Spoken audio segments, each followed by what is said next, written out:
2018 година стартуваше, сите си посакуваат берикетна, убава година со многу среќа и со многу приходи.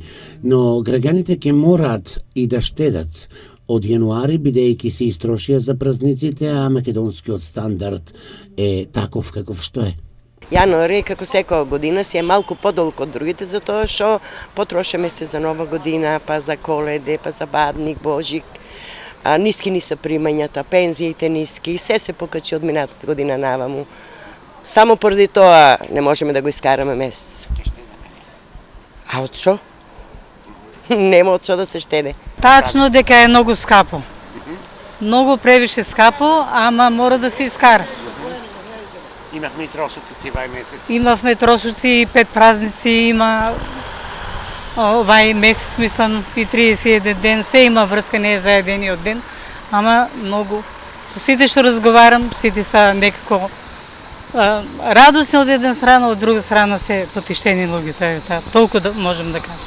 Македонецот знае да врзе крај со крај, но од што да се штеди кога сите цени веќе се покачени, а и давачките и таксите за комуналија не го оставаат човек да здивне. Убави по убав месеце, со убави празници, со убави македонски празници, фини, добри, и мораме да го искараме.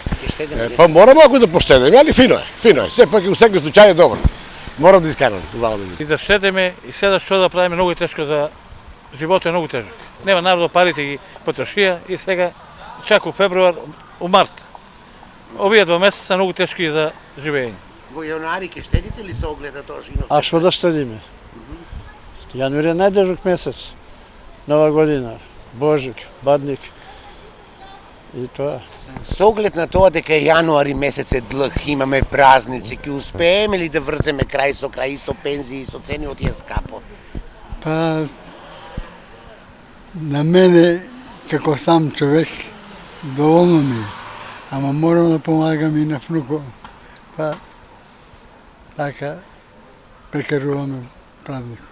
Како и да е, македонецот знае да врзе крај со крај, а потрошувачката кошница во јануари ги надминува оние можности кои просекот на македонската плата ги нуди.